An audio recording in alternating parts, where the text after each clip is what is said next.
coverage of the 2012 WIFDIF World Ultimate and Guts Championships. I'm Lou. And I'm Chase. We're here with the second leg of the Open semifinals. San Francisco's Revolver is representing for the United States. Vancouver's Furious George is representing for Canada. These teams are not strangers to each other. You know, these teams have been facing off similar personnel for a lot of years, even up to as recently as Flower Bowl this year. It was in June. About a month ago. About a month ago. USA wins 15-11. But something that Canada historically has been really great at is bringing something else when they need to, in particular in this tournament. In 2008, when it was in Vancouver, similar situation. At that point, Seattle Sockeye representing the United States. Yes. Furious George bringing a and very Seattle, similar a very different team from this Revolver team. Absolutely, but I think Seattle pegged up that they knew Furious. That they knew Furious and that they were going to see Furious in the finals game that they played in Vancouver in 2008. And Team Canada is not Furious the way that Team USA is Revolver here today. Team Canada brings that extra element, and that element is the East Coast Ultimate players. Particularly John Hassel and Yearwood. Those guys are really getting it done at this tournament, and I think the trap here for Team USA would be to assume this is the team we play all the time, that we have played against for 5 years, that we've seen all of what they got. Team Canada is going to bring an extra element, not just in terms of their intensity, but they're going to bring an extra element in terms of the building that they've been doing, integrating those guys, even since Flower Bowl. I mean, we talked to Canada about their trip to Flower Bowl. They were just starting to get their jive together as a team, bringing in those East Coast Ultimate players, and they, I think, have built an incredible body of work moving through this tournament.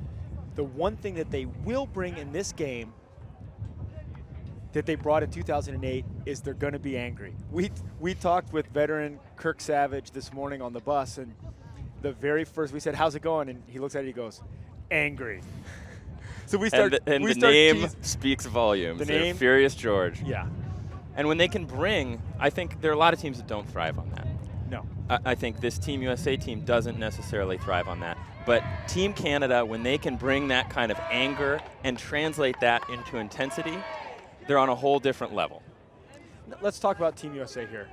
They have 3 real superstars: Cahill, Watson, Kittredge.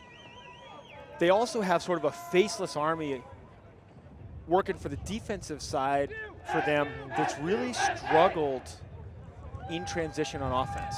And I think one of the big pieces there is they brought in that 4th superstar, Kirk Gibson. He's been playing for the D team in place of Eric Halverson, and he brings a different kind of game. That faceless army mentality likes to move the ball. They like to work with their legs. And he's working out of the Florida double-wide system, which is let's hold the disc and look for the big shot. They didn't mesh very well. They didn't mesh very well, and you've seen a little bit of the disconnect that generates. They're able to overcome it often by just throwing to their superstars, but it'll be incredible to see if they can overcome that in this game. But he's out. But he may very well be out. We saw him get injured on a late play in that Australia game, going up and getting landed on his knee. Yeah. He's cleated up here on the sideline. He's walking around, speaking with them before the game. He may or may not go. Simon. Kittredge in space.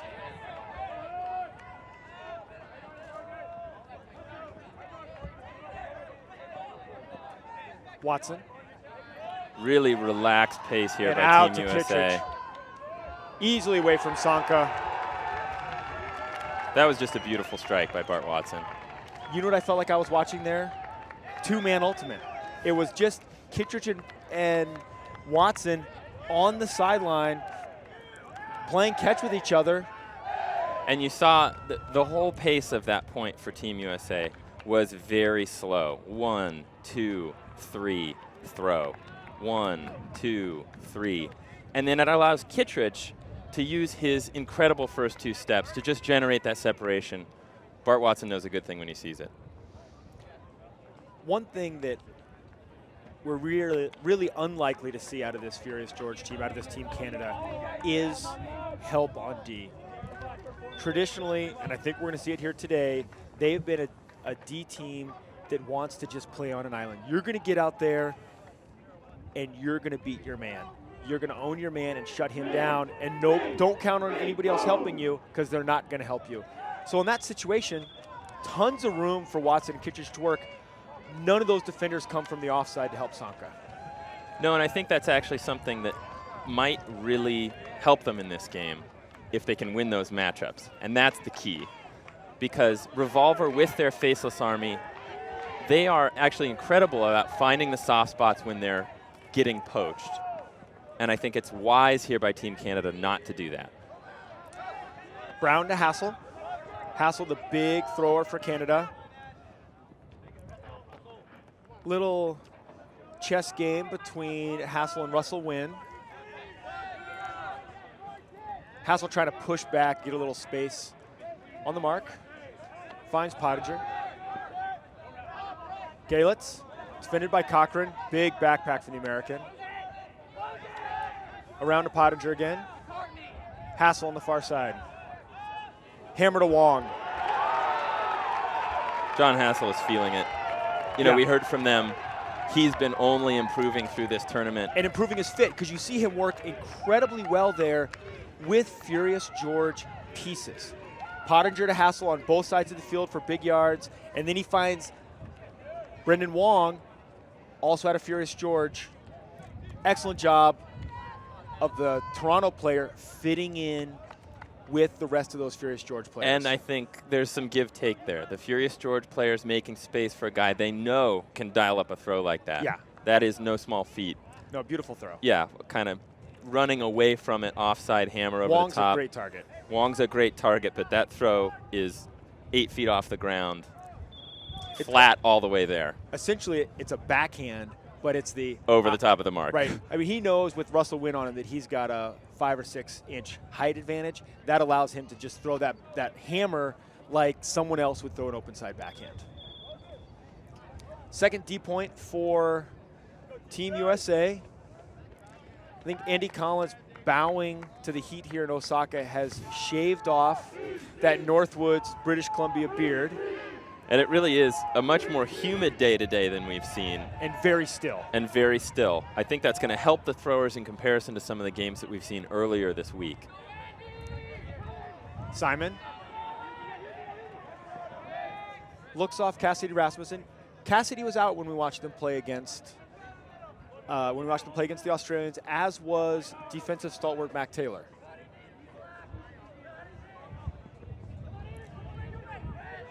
Cahill, defended by Yearwood. Simon. Kittredge. Defended by Lindquist. Simon.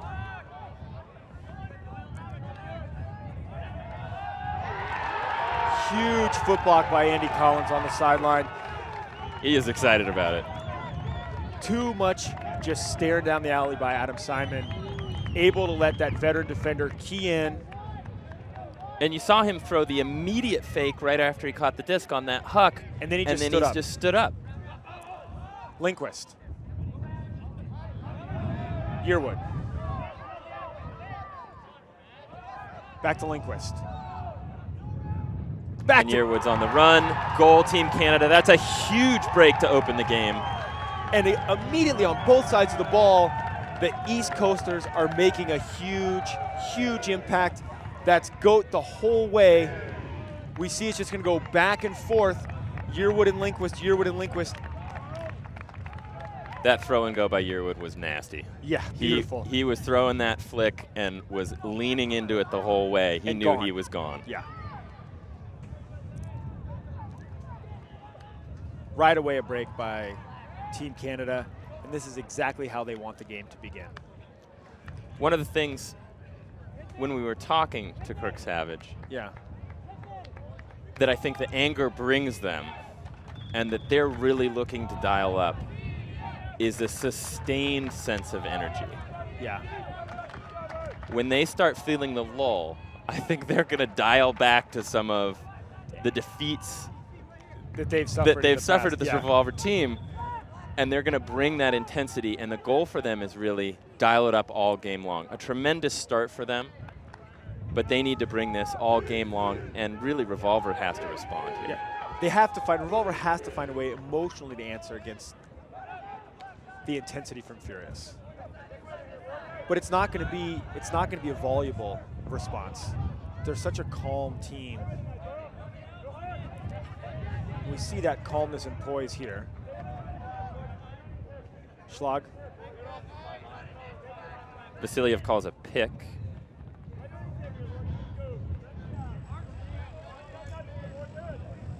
Disc comes back to Schlachet. Wiseman. Watson. Cahill in space. Cahill.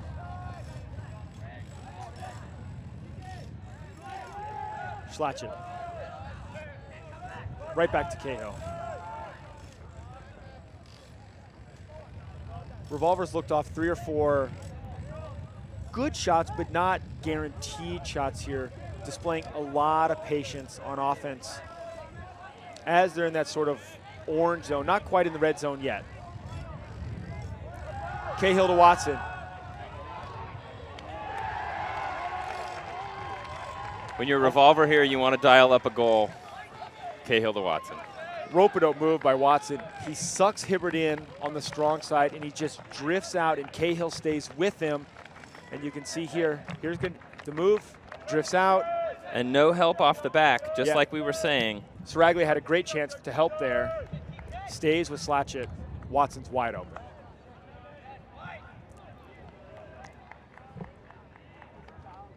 Some of, I think, what we've seen from Team Canada, in particular on Robbie Cahill, they have actually mixed up their marks a bit on Cahill. On all of the superstars for this Revolver team.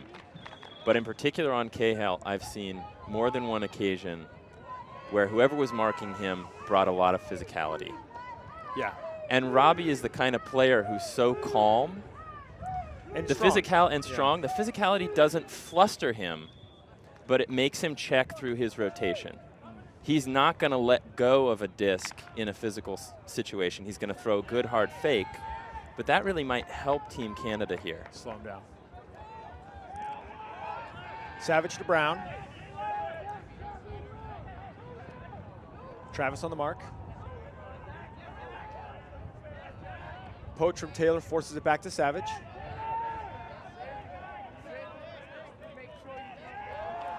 Pick off the front of the stack. Veteran Savage with the disc.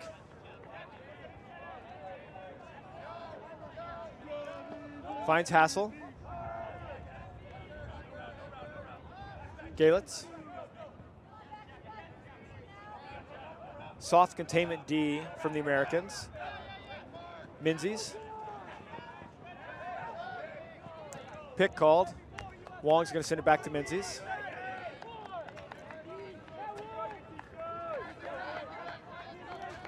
Not much switching for the Americans either. Really have a lot of faith in their ability to play man-to-man D and win their matchups. Around to Hassel. Pick called. I really, really like the choice to put Mac Taylor on Kirk Savage, and I equally like the choice that Kirk Savage got out of that handler position and moved him downfield. I think he's such a tall mark, it was going to be hard for Savvy to get the disc. Minzy checks it in, goes around to Hassel. Pottinger. Savvy going out on Mac Taylor. Mac Taylor limping in pursuit. He doesn't look 100%. Savvy goes over the top to Galitz. Travis with a chance. And a remarkable grab.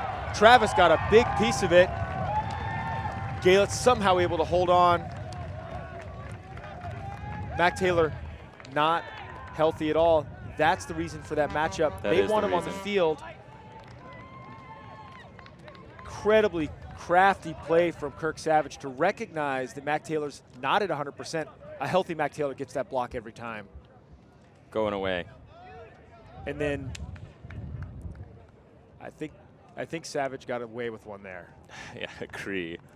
A player in a lot of ways known for getting away with that by being surrounded by big athletes. Not that he's not just a phenomenal thrower. Galitz does him. Galitz does him a solid right there. Of hanging on to the MAC disc. 3-2 Canada.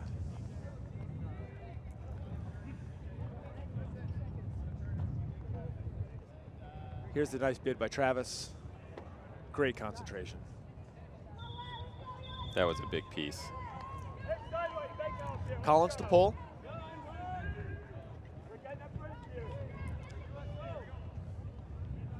Standard O-line from Revolver.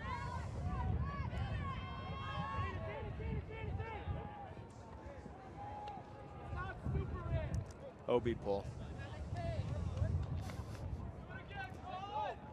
I'm shaking my head in anguish. Especially for Team Canada, a team that is going to play defense on an island, wants to dial up intensity. That's just, it's a bit of a deflation, I think. They're going to play junk here, though. But again, they let Revolver see the junk. Hughes on the mark. Very spaced out set from Revolver. Simon finally comes back to pick it up. Watson. And Simon just miscues. Sanka. Lefty to Lindquist. Great throw from Sanka. Flip to Harmer. Another break. 4-2. Team Canada. 2 turnovers for Adam Simon early. 2 breaks for Team Canada. And no defense from the Americans. That is a really tough situation and one that I think teams need to practice. Sure. Which is your offense just turned it over and you don't have a matchup to pick up. I think there were so many opportunities there for Canada. But boy, look at that lefty from Sanka. And that's what breaks it open. Absolutely. But if you look at the backfield in the back of the end zone for Team Canada, there were 3 options open that he could have hit with a scuba, a hammer, a blade, almost anything. Sure. I think that's Team USA getting startled by an uncharacteristic turnover. Able to get handler defense on, but too many options. O squads that are great at playing D typically are not as crisp offensively as Revolver traditionally is. That is, if a team is really great offensively at possessing the disc, like this Revolver team has been traditionally, they're generally not very good at playing defense just because they don't get very many reps at it.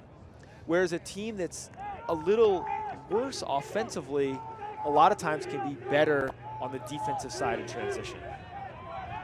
Just from experience. Yeah, and we saw that out of like when the Australians played the Americans, their O squad was great in maybe their better than transition. their D squad. Yeah. Watson to Cahill. Cahill defended by Yearwood.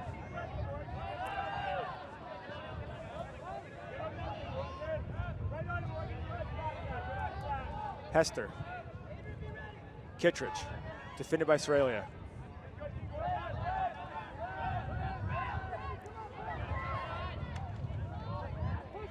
Cahill. Kittredge.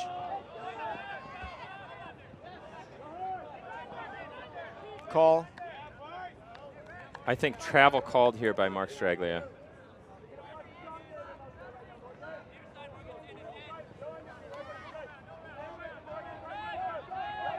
Hibbert doing a great job on Watson in the lane. Watson gets it here on the swing. Oof, sneaks it past. Cahill. Kittredge. 3-4. And you see, when Revolver gets in trouble, they go to their stars. Cahill, Kittredge. You saw visibly on that point, Bart Watson catching that swing after working so hard. Hibbert doing an awesome job. Hibbert doing an awesome job, but Bart Watson stands up and yells at his team 2 throws later. Boom. And Soralia had been doing a great job of forcing Bo under and then putting a really active mark on Bo to stop flow there. That Bo has done a really nice job. He actually, going into this game, has more assists than goals. he's done a really nice job as a thrower, but he's not accomplished a thrower enough yet to be able to be very effective and aggressive against such an active mark from Australia. Yeah. But on that third chance out in the lane, and it's tough, right? 3 opportunities isolated against Kittredge in the lane. You're not going to be perfect every time. And I think Revolver gets that a little bit of that internal clock.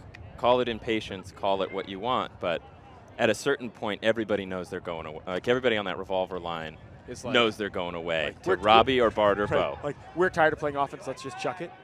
Not that. I mean, they're dialing up a great opportunity from a great thrower to a great receiver. But I think they're waiting for the defense to break down a little bit more, and then they send them. Savage. Canner shutdowns Menzies. Menzies finally cycles around. Levy and Brown. Savage beats James. Pick. Bayless was clipped by Wong heading out. Great D all around by Revolver. This is the defense that we expected to see from them. Tenacious, fronting D in the lanes, and just sticking with their man on the resets.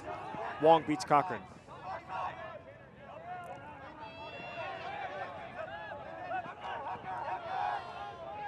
Pottinger reaches for Galitz. He's going to get there, and that's going to be a goal. Lord, that was a throw. Oscar Pottinger, 70 yards in the air. Galitz. 8 feet off the ground. No chance for Patrick Bayless. I mean, Pat Bayless is not a slow guy. No. Playing great defense, getting what Revolver wants, which is a lot of hard-nosed D in the lane. And I think a lot of that came from when Pottinger makes this catch, he and Sherwood get tangled up, and Sherwood is not able to establish a good mark. But Oscar just puts it on a rope. But he's not pressured. But he's not pressured, absolutely. And that allows him to throw exactly the throw he wants to throw, which is that huge forehand. And even though it's on the open side, I agree with you. I think if the mark's there, he can't has to get take down an in. extra He can't step. get down and get inside, get that inside out, which is what shelves it out and gives it the legs to go the 70 yards. And that throw was very pretty from up here. It just sat right in the end zone. Yeah. The humidity here, we haven't talked about that yet. What role do you think the humidity, it's been humid the whole week, but today is incredibly and humid. I do think when the wind is coming off the water the way it has been the last several days, Yeah. it does dry it out a little bit more. We've got a calmer day, more humidity, and I think what it's creating, it holds the disc. There's just more mass in the air. And I think if you're a thrower, what that allows you is, it's a condition to deal with, but it's a consistent condition to deal with. Yeah, it's not like that awful swirling wind. It's not that an we saw awful the last swirly couple wind days. when there's dry air. It's something you can dial up and, just like we saw from Oscar, put that inside out on that makes that throw perfect.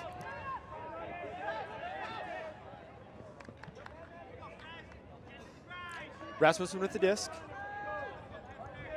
Wiseman defended by Sonka in the lane.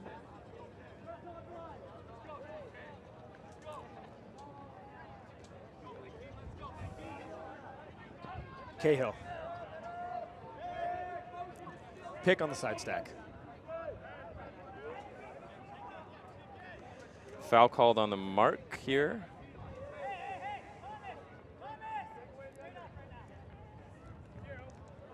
Third different defensive matchup for Cahill. This time defended by the much smaller Kuhn. Kittredge. Wiseman. And I think Linkwit's going to call a push-off foul on Kittredge. Or possibly Bo called foul before the throw.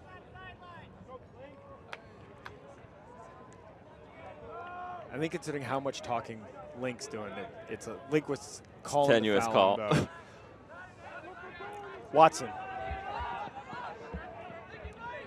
Rasmussen. Wiseman. Cahill in space with a much smaller defender. Pick called. Unlike in USA Ultimate rules, that goal is going to stand because it's unaffected Under whiff-diff rules, pick call is going to stop play. It's going to come back to Wiseman regardless of the outcome. Defended by Sanka. Kittredge for the dump. Simon.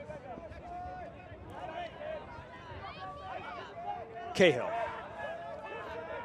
Kittredge. Revolver happy to lose 30 yards. Rasmussen, great bid by Hughes. Wiseman. Watson.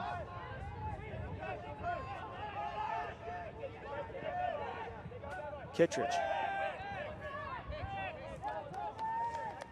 Canada almost gets a block there after kind of some confusion. Yeah. And they switch without caring on DeBow. Yeah. You know, something that Canada is doing, we talked about them playing on island. They're playing on an island downfield, but their dump defenders are sagging into the lane, and Revolver's not challenging that from the handler set, and so consequently Revolver's losing 10, 15 yards every dump pass. You know, you see on this setup here for Revolver, Kittredge, he's 15 yards behind the disc, and Sanka's well upfield from him. Kittredge is wide open, but it's going to cost big yards to get it to him. Watson. Kittredge leaping in. And I think, as you were saying that, Bo, I agree. Setting up in what a lot of Finally people attacks it. Well, a lot of people would consider, you know, too deep, not the greatest handler position. I think the whole time he has that exact play in mind. That he's just he's waiting to throw the give-go and just dial it up the line for a goal. Sure, and Sanka's got no chance. No chance. Yeah, he's gone. Yeah, you see Sanka even calls for help from Bearzon. And Bearzon even to get over the mark, but he just can't. No, Watson's going to get that and off. I've seen that out of Bo, even sort of pre-Revolver years. When even he was playing with Johnny when he was Bravo. playing with Johnny Bravo, but even more when he was playing with Colorado Mama Bird. He was such a pure downfield guy. I mean, Yeah. the force bow underneath and then put a big mark on thing worked for a while there, but they would still bring him in for their end zone offense quite a bit. Just because he's so explosive. So fast. And he's a huge target. He's a huge target, and he didn't have to throw anything but a backhand in that situation. Sure, and he didn't here either. Nice and easy, uses his explosiveness on a taller defender, really tough to cover. Okay. Casino with the pull. Menzies fields it a yard deep. Brown, vertical stack from Furious George. It looks like they're going to run a return play, and it comes back to Menzies. And now Hassel's isolated. They've brought Mac Taylor in to cover him. Big forehand I.O. Easy D for Sherwood. Pottinger never really challenges there. They're going to reach for Mac Taylor, and jump ball between Taylor and Hassel. Hassel had position the whole way. Makes the right read, goes Taylor up nice and easy. The only chance Taylor had there was to go over the top, and he can't get over the big defender. The Revolver D squad continues to struggle to find an identity. That's not the jump ball they want to throw. No. Menzie. Galitz. Joy can't get there. Kurt Savage. You know, Kirk Savage does something I think we see every once in a while out of him. That was Kirk Savage with the goal. Which is he sneaks away. Yeah. He just sneaks away. You peg him as the guy who's going to hang around the disc. Yeah. And he just sneaks past everybody to get 30 yards deep downfield. Yeah, and his warm-up for years was to play Flyers with Mike Grant. And he's a pretty short guy. Very speedy. But very fast, very physical, and sneaky. Really sneaky. And I think he wants to pick one of those once a game. If for nothing else, it keeps the defense on him honest. He's got two now. He's got two now. Beating Taylor and Joy. Hey, taking what they give him. Yeah, absolutely. And in both cases, he's just catching them sleeping. They're thinking handler. And again, USA may be a little slow after the turnover, after the transition. They're trying to ratchet up their defense again. They never quite get a body on Savage. Yeah. And he sneaks to the end zone. 6-4 Canada. Rasmussen. Junk from Furious. I think they're going to play man in a diamond. So you'll see it look like man up front. You'll see Hibbert in the middle, sometimes manning, sometimes releasing. Watson. Cahill. Simon. Watson open. Simon finds him. Everything else well defended. Sonka frees Kittredge underneath. And there's the transition on the defense. And right away, I think part of losing those yards is how trusting Revolver is in their ability to possess and in their technical ability to gain the yards back again. Schlag. Simon. Defended by Vasiliev. Foul called by Vasiliev on Adam Simon. Did you see anything there? I saw him motion that he got pushed off after the play. I did not see a foul. Yeah, it just looked like Simon gave a little shimmy move.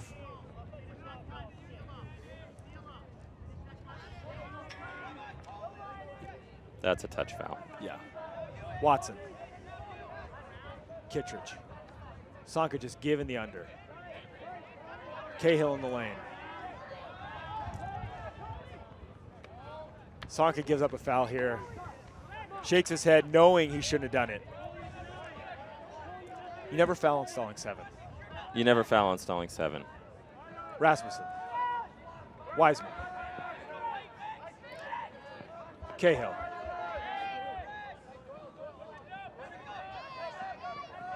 Kittredge. Sonka caught poaching. Watson, can he keep it in? Great, beautiful footwork by Watson. The Kittredge throw floats up at the back line. Watson does an exquisite job of extending to the very outer range of his reach. And deceptively long player. Deceptively long, and more than many of the other fast, athletic receivers on this team, Bart brings the experience of years of dealing with that situation to be able to make the heads-up play, know where the line is. Yeah. And oftentimes players, when they're thinking about the line, will actually mack that disc right out of bounds. Yeah, but he has does the the right wherewithal to get the disc first, then look down at his feet. Back up for a sec. He looks at the line, he sees the throw, and he realizes immediately he's going to have to make a play at the back line. Then he looks at the line and makes a map for himself in his head of exactly where the line is. Then he looks at the disc, then he looks at the line again. Great play. Does Kittredge a huge favor. Huge favor. I want to go back to the mark that Gabe put on Bo Kittredge. Yeah. He does give up that ticky-tack foul on stall 7, but I think in his head, Gabe wants to win the war, not that battle. Yes. And I think he's setting the tone for Bo to just think about it for the rest of the game. He wants to be active. He just got caught being too aggressive. Oh, and he knows he lost that one. But I would absolutely expect to see Gabe not lay off of that. Menzies. Wong. Savage. Huge foul by James. Savage just takes it and goes. Brown. Savage. Galitz. Menzies. Leading assist. Savage. It's going back to Menzies. Foul called a long time ago. Possibly travel. I think Bayless is calling a travel here on the Galitz high release. And I think Galitz is countering. I just want to mention Menzies, number 18 here. Not a big name on this Furious team, but he is the assists leader for this tournament for Furious. just quietly getting it done. Savage, Oh, huge block, strip call. Mark Cochran. Oh, Marty Cochran with a enormous block late in And the the count. crowd does not like the call. I think Savvy's gonna let it go. I think he got surprised with some contact there. He didn't think he was anywhere close Takes to the not hit. catching that Yeah. disc and takes a big hit. And immediately delivers the lumber to Tom James, knowing that his team is a bit unsettled. When you have a double call like that, take it and then let go, a lot of times those squads get caught unawares. Savage, in hacking James there, gets a stoppage and lets his now D squad get settled. Tough marks from the Canadians. Win. James.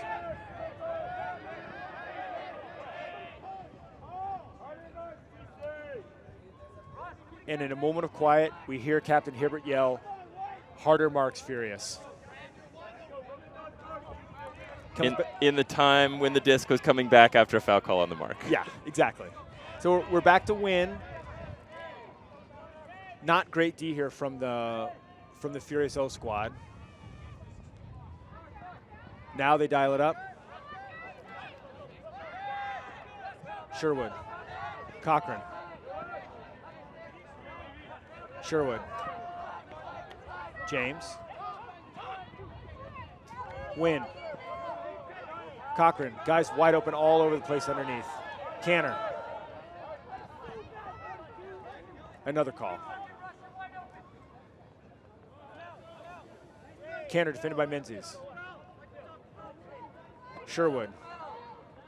Canner coming across the field. Canner's going to call the foul. I think both teams feel a little fatigued here on this point, calling these fouls to catch their wind and get a little moment of poise. Definitely plays to the O squad's advantage, though.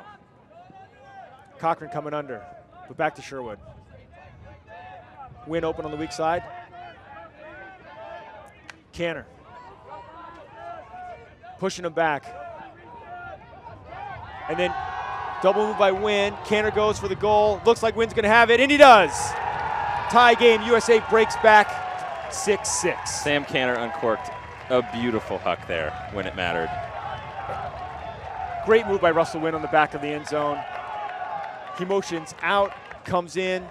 A ton of contact, but in that contact, his defender is knocked off balance. We'll see it right here. John Hassel not pursuing. And Nice Andrew pursuit by Brown. Working hard. Working hard, almost close enough to make a bid, but I think wisely lays off. And I think with that much separation, Canner knows he's got to take that shot with both squads tired. After that long point, Furious George, though, is bringing in a lot of D guys. Yearwood, Lindquist, Soralia. Revolver has the luxury. They can bring in, with the exception of Sherwood, 6 new guys, all of whom are going to be great defenders. Hassel and Minzy do return to the line here for Canada. If USA gets it, they've got to exploit John Hassel on the turn. I think I agree, has been doing just a ton of work As a for cutter. this O squad as Yeah, a as a cutter, cutter. all tournament long. It's clear that he's picking his opportunities to Defensively. expend energy. Yeah. And if they can put a Sherwood or a Taylor or a somebody on him that on the turn is just going to run him ragged, Yeah. I think that's absolutely, even if they don't get the goal, that's a win for their D team.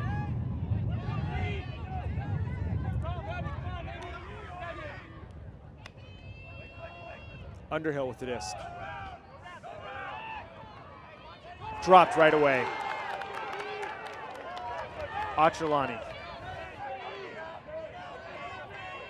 Right in the chest. Yearwood on the mark. Let's see if this D squad can dig in and get it back. Taylor.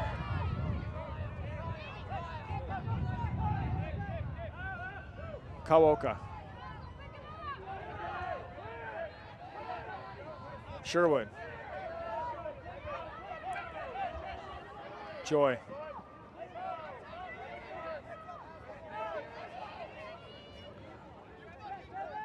Casino calling a foul on Achrelani, saying, "You're grabbing my shirt," and he was.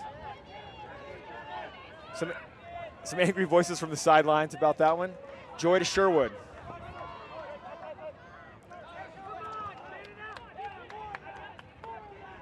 Another foul from Canada. Lindquist knocking Sherwood down.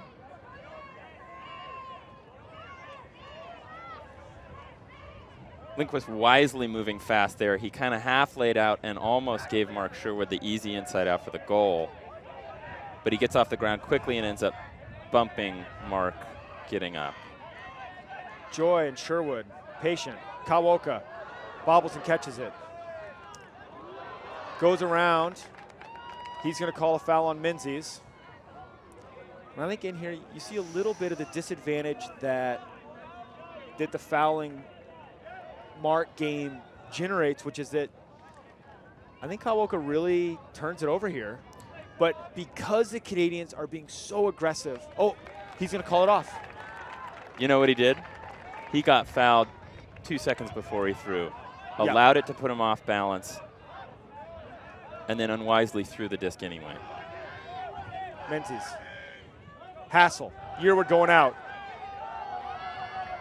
So much length on the Hassel throw. Yearwood, 7-6 Canada.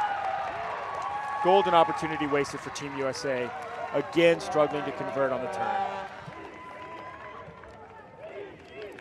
You know, that Canada mark, let's look at the replay here for a second. Look how long John Hassel is here when he goes to throw this backhand. And you know what I love about those mechanics? He doesn't have a super hard mark on him, but he still uses all of his trunk and his lengths and his legs to get out away from the mark. And what that does is it puts the release point actually pretty low, definitely lower than it needed to be, but that keeps that disc low and flat the whole way. It's great if he's got a mark on him, but he doesn't. He throws the same mechanics, though. Goal. Not typical for it to go Hassel to Yearwood. Usually we go in Yearwood to Hassel, but the Toronto teammates hooking up there to give Canada the 1-goal lead. The Team USA D squad's offense, though, I think they're a little out of sync, and they're letting Team Canada's marks cause trouble and dictate the pace of the game. Yeah. You know, if you're an O team there, I don't know that I agree with that kind of strategy, but I think if you're I think they need to take a lower percentage shot to loosen up the downfield D. Might cost them a turnover now, but the way they're going, they're going to keep turning it over. Cahill right away to Speedy Wiseman. Can he get there? In pursuit, no problem. 7-7. And just like that, Revolver answers. No trouble for the American offense. Really none. And they dialed up Josh Wiseman, who maybe 2-3 years ago I think was really heavily featured in this Revolver offense. Now it's moved more like a deep fill role. A little bit, but he's still got the burners when you need them. Yeah, and he absolutely catches the Canadian defense napping. They're thinking Cahill, barely even Watson, a stutter step. and he's just gone. Yeah, great throw by Robbie Cahill, unmarked. And over the years, you know, the 5, 6, 7 years that this Revolver team's been in existence, those two guys have been on the team for a long time. Robbie's thrown that ball a lot. Yes.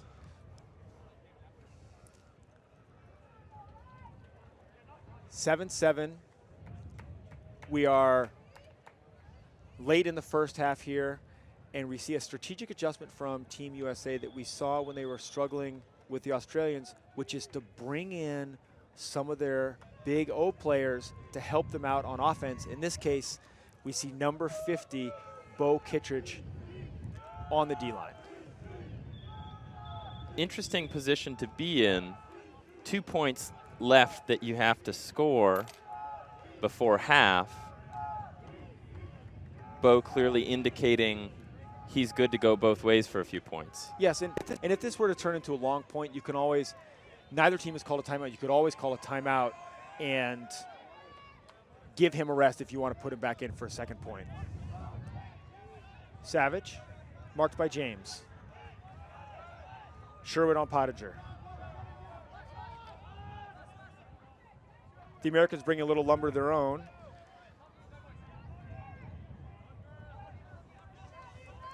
And Pottenger goes to Galitz. This is not coming back in. Going to give Team USA the disc on the brick mark. I think everybody in the stadium knew when Galitz started going out that Oscar was going to chuck it to him. I'm surprised to see such a poor throw. Oscar make that mistake. That his forehand is, he has one of the best forehand hooks in the game. Really tough position, though.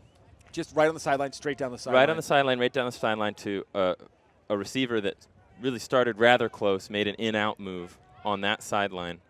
Tough throw, but in addition, from a dead disc, after a call of some sort, dialing that one up is really difficult. Instead of the really great forehands we've seen from Oscar have kind of come in flow. Americans with the disc. James defended by Savage. No motion. Finally, they get Cantor going up for a tough inside-out forehand.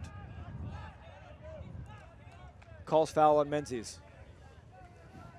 Americans need to call a timeout here and get themselves organized on offense. They have a short field. Not much of a stack here by the American cutters. But uncertainty from the cutters. Should we be moving? Should we be waiting for the handlers? Are we in end zone? Are we in regular offense? I agree. Sneaky break. Win. James. Sherwood. James. This is what they want. Great defense by Team Canada. They just pack it in there and say, we know you want to throw the 2-yarder. We're going to put 6 guys right here. Make you do something else. Crowd reacts. They felt like James should really be hitting the goal there. He holds it, though. 2 yards out, 7-7, a chance for a break for Team USA. Looking for Kittredge. Nice D by Hassel, great quickness. Sherwood, then to Kittredge. That's what they want to do. They want to play tiki-taka. They want to go fast. Tick, tick, tick, tick, tick, and get that little break throw that sets up an easy open side shot. It's a tight window, but those guys have thrown it to each other a lot. Yeah. Tom James and and a little Sherwood. Confusion on the marks. We see a forehand for Pottenger can't get there. Hassel did a great, he did get scored on, but he had done a great job defensively to contain Kittredge on 5, 6, 7 cuts. Tough work. We got a timeout here. Team USA breaking to take the lead, 8-7. We'll be back in a moment. USA with some nasty defense, quick moving offense, get back their second break that they'd given up right at the beginning of the game. They take the lead 8-7. And that intensity on defense and borderline anger that we saw earlier from Team Canada that they're trying to dial up that intensity with, and that super, super crisp offense that they exhibited early in the first half to build a 2-break lead has deflated a little bit. Hard to sustain that much of a bonfire across a 17-point game. And I think that might have been just what Team Canada took that timeout for. Bring it back in. Let's yell at each other. Let's yell at each other. Let's get some fire going. Yeah. Give their old guys a rest. That too. I think Hassel, they've got him back out there again. This would have been his 3rd point in a row. And they need his legs to chew yards as the centerpiece of this offense. The unfortunate position that he is in as one of their better throwers, he doesn't make handler cuts, though. No. They can't put him in a handler position. And rest him. He has to be out there running the lanes and making 40, 50-yard cuts 4 or 5 times per point. And we see it right here. Brown hits him, and he goes right away with the big huck. He's got Lindquist wide open. Wynn picks up Pottenger. Lindquist back to Hassel. Kittredge way late getting there. Right to Pottenger, 8-8. And this is the kind of energy that Canada really wants now. And they're rushing the field. They're out there yelling. Their women are in the stands chanting. what is the United States waiting for? What is that D team waiting for to give this much separation? You know, you saw some really good things in that point from that D team, but an uncharacteristic mistake for a team that should have the kind of intensity that you're asking them to have. And when this revolver team plays great D, there's no separation anywhere for anybody. Hassel catches that under. He's got 10 steps. I'm not sure. Lindquist goes out. He's got 10 steps. Oh, I'm not sure Lindquist just didn't get lost there in the stack. But that's that Russell my Wynn point. just had a mental lapse. I agree. It can't happen, and it doesn't happen on a fired-up team, and it doesn't happen often on this revolver D-line. And it's not the kind of thing that is acceptable if they want to win this game by any means. But I don't think that was him dogging it. I think it was Link got lost and popped up deep with the disc in John Hassel's hands. All right, let's come back to this point because we got USA on offense. Watson with the disc. Rasmussen isolated.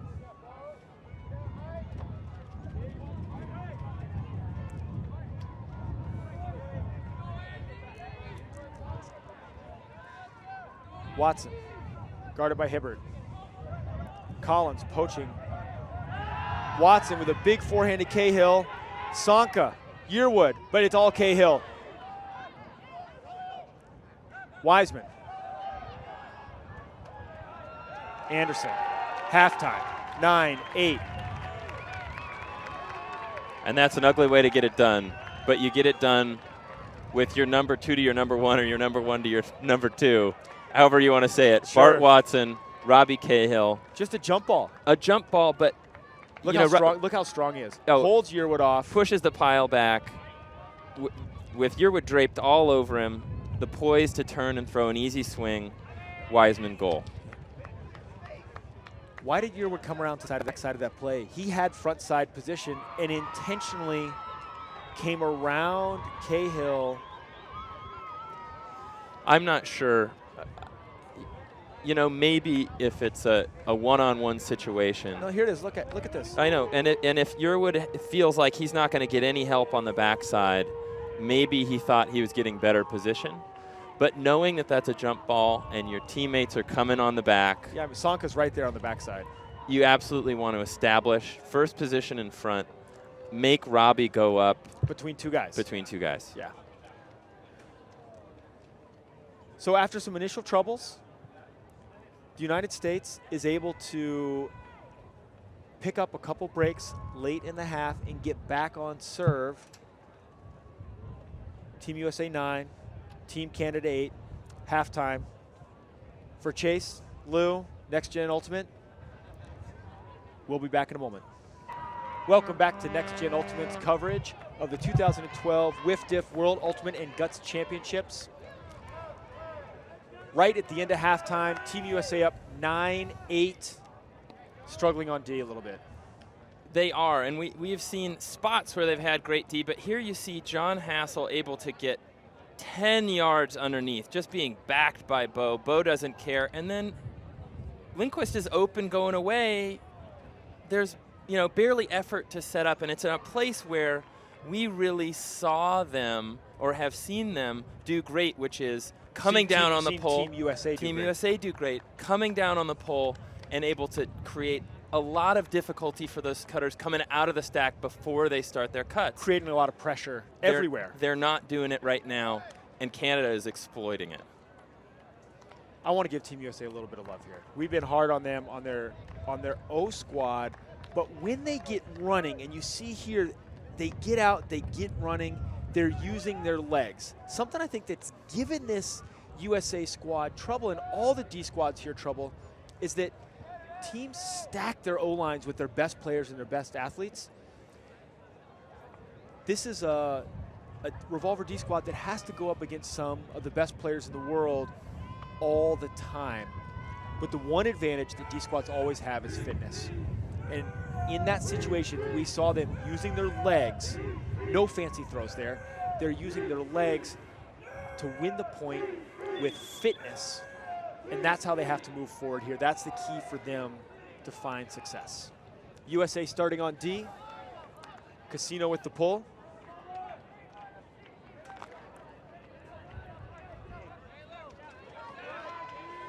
Savage to pick it up. To Brown, vertical stack.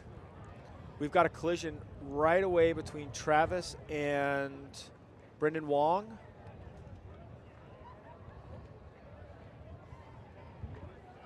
I think he just took a half step back as Travis was coming down to pick up. And the trainer is on the field here. And Canada's calling for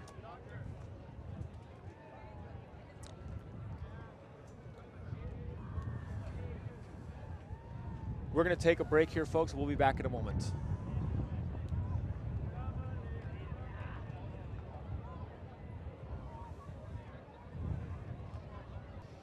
(2012) WIF Diff World Ultimate and Guts Championships. I'm Lou Burris. I'm Chase Sparling-Beckley. We're in the middle of an injury timeout. There was a collision at midfield between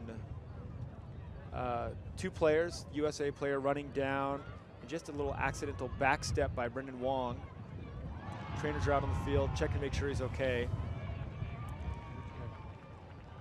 He is moving he's moving his arms and his legs. I think he's okay in that situation, but this could be kind of a big game changer, really either way, I think, for Team Canada. It's emotional. It's an emotional challenge. Because Always. Teams build up to come out of half and build their emotional energy to be strong coming out of half. And right away, we see a guy get injured, and both teams kind of struggling to hold together. You know, the team's huddled.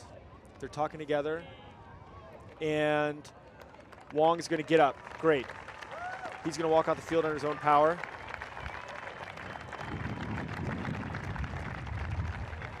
And a round of applause from everybody here. That was a scary moment. Always good to see a player in that situation walk off the field. And I think, although I agree with you, it's difficult to come out, well, not to come out emotionally flat after something like that. If there's any team that can parlay that into some fire and some intensity and dial up the hate on that one, it might very well be this team. I think both teams are so experienced and so comfortable in their mental games. It's not going to pose a big challenge for them, but it's still something that they're going to have to adapt to here. It looks like that play happened. I think by agreement, they're going to have it come in at the brick. Brown marked by Travis. They're running a return to Savage. He's not there. Menzies. Hassel. Powerful out of the stack. Menzies uses his length. Brown. Galitz. Quick vertical flow from Canada. Brown.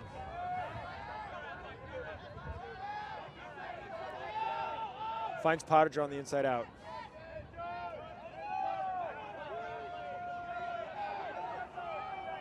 Menzies. Blade in the back. Lindquist is going to say he's in. Casino is going to say he's out. Looked out for me. Here it is. Very hard to tell. I think the question is, where was his foot? And they're still going to talk about it. Again. Can't really see the line from that angle. And it goes back to the thrower. Pretty partisan pro-Canadian crowd here, not happy with the call. I think that's a good call to go back to the thrower. Really close. Do you think differently? I think we didn't have a good view of it. I don't think they did either. I'm not sure they did either. But there are certainly players down there closer that could have made a better call than you and I. Sure. Pottinger, Hassel. And Mac Taylor still looks not healthy. I think I'm not sure it's the right call. for Team USA. I think it's the right call for them to have him on the field. I'm not sure it's the right call to dial him on to John Hassel. John is one of those guys that's sort of sneaky long running. He has such a huge stride, and he takes many fewer steps than most people, although Mac Taylor also a big wingspan. He doesn't look like he's moving fast all the time, but it takes a lot of effort to hang with him in the stack. And I think Mac Taylor just not able right now to dial up that really powerful move that we've seen from him in the past. It looks to me like Mac Taylor's nursing some sort of a muscle injury, like a hamstring or a quad. And what that steals from you is your quickness.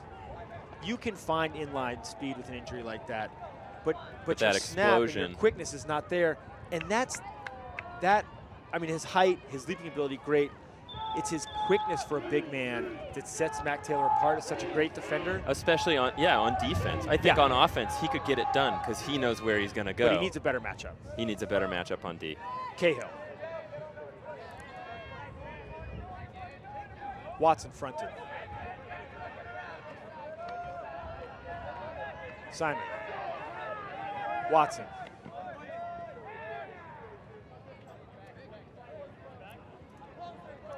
Pick from the stack. And that disc is going back to Simon.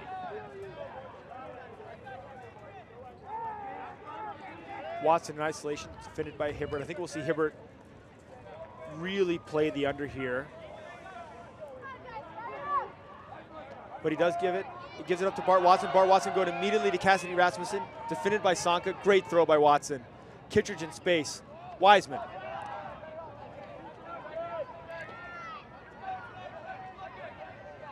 Cahill. Watson. Offense resets. Simon.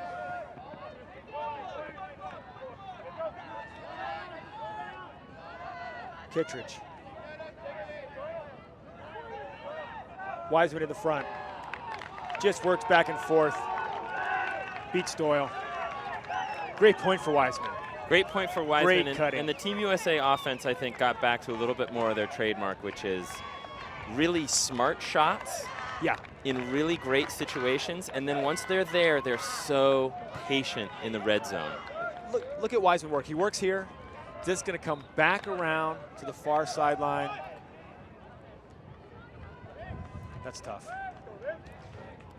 Really tough. What Doyle needs to recognize there, though, is when he looks and he sees that it's Kittredge with the disc.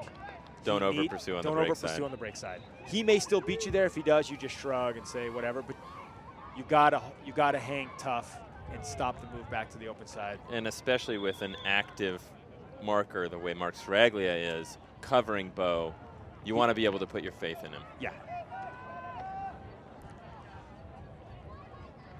First couple points at half, hold on serve.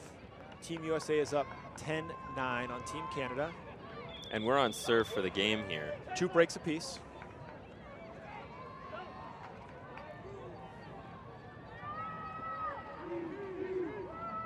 Sam Canner with the pull. Not much size for the Americans outside of Cochran. Goes much more of a speed lineup on D here.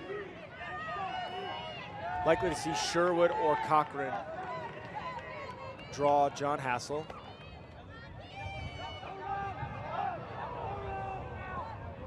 But it's the smaller and quicker Wynn who draws John Hassel.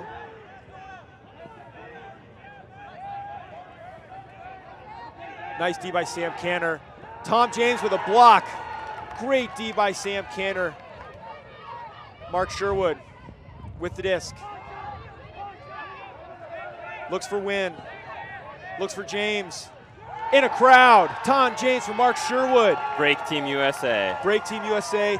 And that is set up by the excellent D of both Sherwood and Canner, just completely denying the resets. Tom James, you're going to see James come in and get the block, but look at the D by Canner. Boom, James with the block. And Sam Canner really not looking at the disc there just pure at face all. guarding. Just face guarding and excellent footwork. Yeah. And then, ooh, dicey little throw there from Sherwood, but it is only about a foot. Really high stall count too. Yes. Here's the little flip. Great use of the dad. Underrated throw, the dad. And Tom James is a broad-shouldered gentleman. Yes. I mean, I think if he gets a defender on his back in that situation, I would have complete faith That's gonna be a to put that one right Sure. in his chest.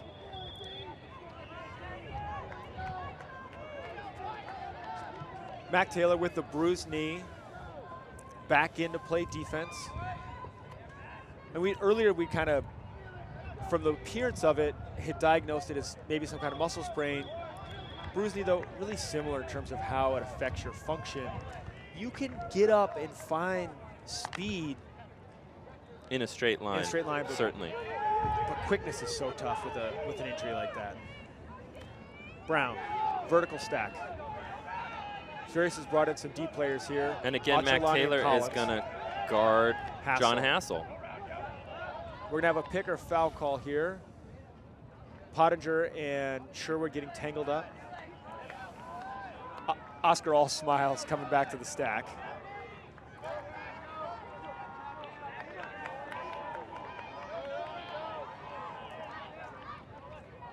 Menzies defended by Kawaoka. Travel called. It's not a check under whiff diff. Menzies widely goes right back to it. Huge block by Mark Sherwood. Gets underneath Oscar Pottinger. I think Menzies His hurt sneak himself attack there with the sneak attack. with the sneak attack. Incredible block from Mark Sherwood. Second break opportunity for the Americans. Ashlyn Joy, flanked by Kawaoka. Mac Taylor. Joy, Kawaoka free, but they don't need him. Chapman for the goal. 2 breaks. 12-9 USA. That was exactly the way that Team USA needs to be using Mac Taylor, Yes. which is, I'm not sure I agree with him marking up on John Hassel, but on the turn, he's big, he's a great thrower, And he's so poised. and he's so poised with the disc. He provides stability that allows Joy and Kawaoka to be aggressive. You see Joy, you see Definitely. Kawaoka's open. He does not going to get it. But with Joy and Kawaoka freed from those possession responsibilities, Mac Taylor is the anchor point, pivot point on the offense. Turns into an easy dump swing, but it's really there because Mac Taylor provides such a big target and can use his length away from the disc to deliver perfect throws to speedy receivers. Team Canada calls a timeout. I think they're going to talk about things and dial them up. We'll be back in a moment. Welcome back to the 2012 Whiff Diff World Ultimate and Guts Championships. USA on a 2-break run, up 3 points on Canada, 12-9. And Canada needs to find some energy here. It's tough. USA's on a little bit of a D run. Playing the D that they need to play. Playing the D they need to play. Canada's got to get their D team on the field. Yes. Find that energy that they showed us in the first half and try and recapture some of those breaks. It's really difficult when the sort of timber of your O team is slightly more subdued. Canada also, if they're going to give it away, they need to give it away for big yards. Not trying to get resets. We've seen 2 short field turnovers on the block by James and Sherwood. And they put Hassel into the 2 position. He hucks right away to Pottinger. Can Pottinger get there? He will. Great throw by John Hassel. That's a window. Looks to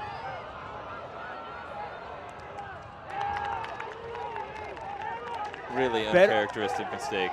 from Pottinger, but I like the aggressiveness that now they make USA go 70 The full yards field. instead of 10. Pick Euro out of the was stack. Yearwood was picked. It's going back to Joy. Really great, confident throw by Oscar Pottinger. But he just missed threw it. He threw it like he was throwing it 60 yards instead of 10. Travis. Hammer to James. James goes to leave it, but Yearwood's there. Sorelia's there. Joy's there. Everybody gets to play. Yearwood with the block. Oof, catch your block, son. Hassel with the hammer. Finds Vasiliev. Yearwood wide open. Vasiliev outside in. Can he keep it in bounds? Yearwood. Hammer would have served better there. Definitely.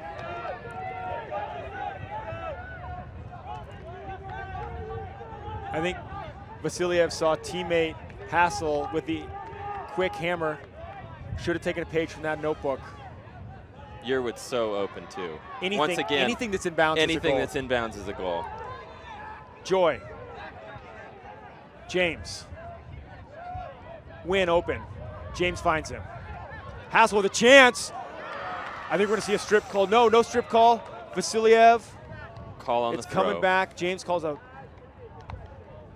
Going to call a foul on that backhand around. John Hassel getting up huge. Wow, his closing speed is tremendous. Scary. Yeah. He did only have to take 2 steps. That's what makes it scary. Savage and James in discussion, I think, about the call.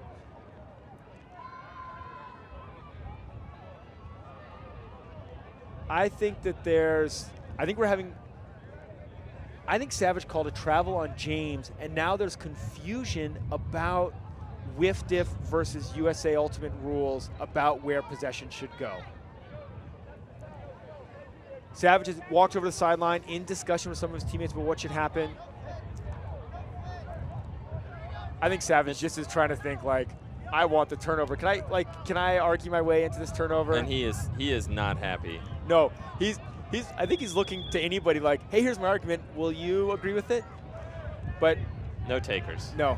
Finally, Yearwood steps in and says, come on, let's play. James has been ready. Here we go. Savage checks it in. Levy. James feels the pressure from Yearwood. Savage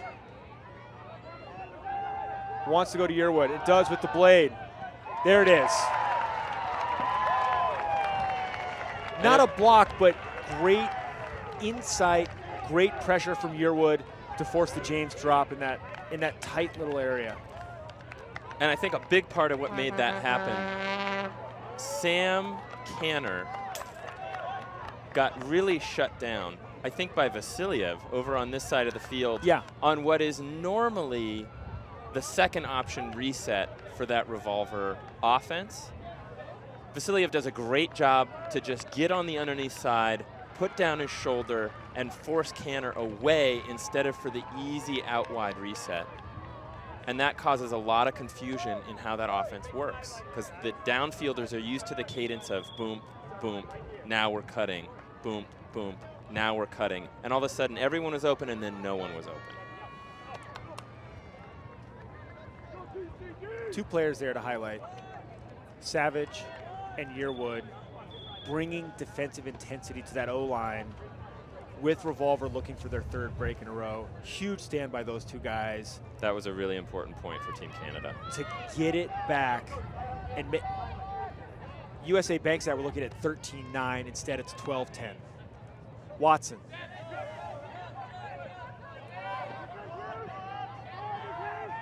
Kittredge, defended by Bearzan. Anderson. Hughes on the bid. Very close. Wiseman open. Chooses Cahill instead. Reaches for Watson. Defended by Toth. Watson misreads. And Osaka humidity doing Bart Watson some big favors, but there's a travel called, and it's coming back to Cahill. See, Wiseman's open, but Anderson instead goes to Cahill. He's got Watson going out. Great pressure from Toth. And Toth does well to just throw anything he could at that. Bart Watson with a little bit of a misread. Comes down with great balance, though, able to explode towards the disc for the easy grab. And throughout, Watson maintained great position, so that Toth was always operating at a disadvantage. Wiseman.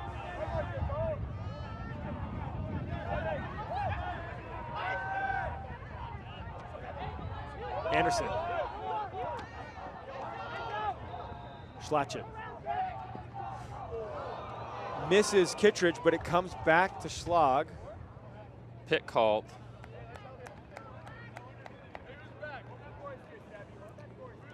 Schlachet with the disc.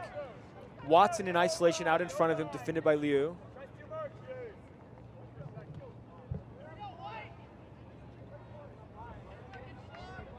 Ask for Schlag to go up line. Kittredge. Cahill. Kittredge. Again, that great give and go move from Kittredge on the goal line.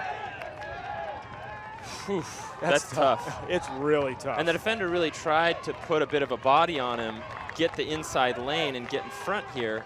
And Bo is just so powerful. It's like nobody's standing there. Berezin doesn't get his feet reset. He does a nice job off the mark to step in and get position, but he doesn't come back around, and that gives Bo a straight running line to the cone. And I'm going to credit that throw as well. Robbie Cahill, was that a lefty backhand? Going up the line. He throws it to space with a pretty tight stack, but you saw him check down the poach coming out of the stack. Yeah, and he threw it right. Throw it to space where only Bo can get it. Yeah. Great throw. I want to clarify something about throwing to space. I think a lot of times when people think about throwing to space, they think about throwing out into big space. But here what Cahill does is he's throwing into space that's constrained on the downside by Berezin and on the upside by the defenders coming off the back of the stack. So it's about where the disc sits, yes, not the lane that he's throwing into. So it's a space throw, but it's a constrained space as opposed to like an open space that you might see on a big, giant swing pass. And to throw that lefty to get out there and then sit, that takes some spin. That's a very practiced throw for Robbie Cahill. Savage to Brown. Taylor again on Hassel. Taylor's able to hang with him this time. Around to Pottinger. Menzies. Pottinger. Sherwood with a chance. Misses it. Cochran. Too far for Galitz. Second unforced forehand error for Pottinger. That forehand usually such a devastating weapon. I think Mark Sherwood on the mark. And all the pressure on the catch. The pressure on the catch puts him off balance. You know, we saw Pottinger line up with Mark Sherwood on the ground and throw a dime in the first half going away. I think the pressure's just getting to that forehand a little bit. Taylor. Cochran. Defended by Galitz. Cochran blocked. Galitz. Great D. Great D by the smaller Galitz. Cochran comes up hurting. He's holding his shoulder very awkwardly. I think he's frustrated with himself as well for not coming up with that play. Taylor goes for the Colorado matchup in the size matchup, but Cochran just lets himself get out-muscled. Galitz gets on the inside. That was a scrappy play. Great D. I mean, in the end, it doesn't look like it's not a great, spectacular jump, but getting in there early. And as a much smaller guy, to get in there and get that block, great piece of defensive work.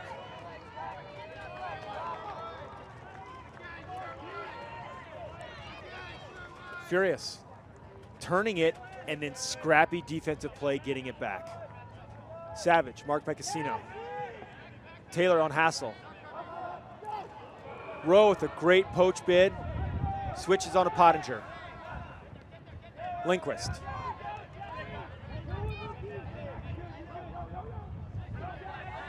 Scuba to Hassel. Hassel. Can't get around Taylor. Back to Hassel. Jump ball. Lindquist. Uses his speed, his strength. He's going to claim he was in.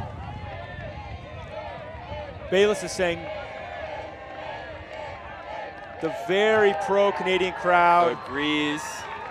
I agree. I thought he jumped into the end zone. I thought he was in too. Hassel too much for Mac Taylor there again. Mac Taylor doing a great job. 3 or 4 cuts. Finally Hassel's able to get free here, runs the give and go, and this gives him the opening. Look at that double move. And again, that low backhand hook. Yeah. And Link was able to hold off the smaller Bayless. He's going to need Wynn to get in there and help him on the high side. Eerily similar offense between these two teams, where you've got your top offensive players essentially playing catch with their friends. You know, you see Toronto teammates there, Hassel and Lindquist. Just, there's my buddy, I'm chucking it to him. On the other side, Cahill, Watson. Those guys love playing catch. Schlag lets it land. Cahill. Hibbert slow coming down.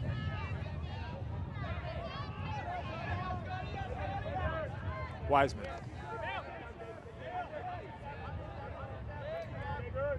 Pick out of the stack. I think just 4 or 5 different revolver players there all in a bunch. You're bound to have a pick. Playing sort of a clutter stack from revolver. Simon. Goes back, pick again. This is a little deeper stack, I think, from the revolver offense than we've seen. They're almost playing a 3-1-3 where they've isolated Cahill in the middle to let him use lateral space, and then they've got the other 3 cutters. Hibbert almost gets a block there. Great hands by Cahill.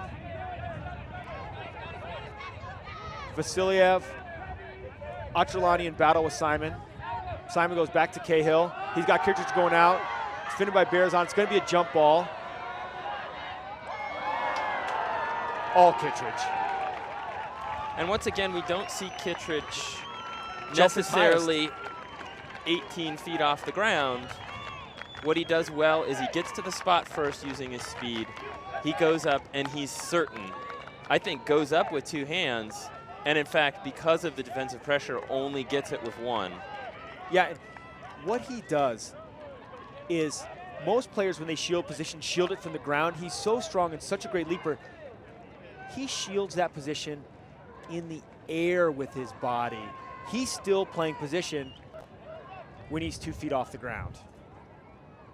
So that he's not, just like another, like a cagey veteran move is to hold your defender and catch it without jumping. That's essentially what Bo's doing here, except his not jumping puts him 24 inches in the air. Everybody else is not jumping, looks like not jumping.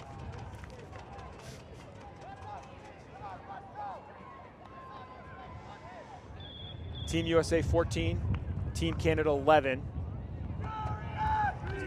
We're getting to must-do time for Team Canada. Team USA only needs 3 more goals here to give them a chance to take on Great Britain in the finals. And their offense has done better. After some initial hiccups, their offense has been, I think, fantastic. And the biggest thing that they've brought, I think, is through those hiccups, they've played great D. Yes. They've played great D on the turn. But they've quit hiccuping. They've just been score, score, score. It's been the Canadian offense that now has been turning it over and then just clinging in there by playing tenacious D on the turn. Bobbled. Lindquist finally comes down with it. Brown. Galitz. Menzies.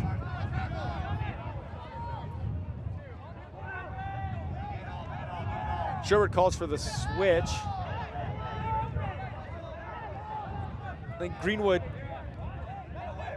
Foul called on the mark. A lot of confusion between Greenwood and Sherwood there. They're so not used to switching. Greenwood wasn't ready at all for the call from Sherwood.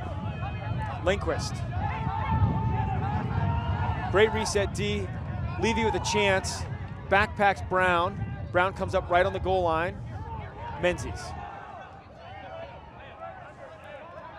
Savvy and James in a battle. Great D by James.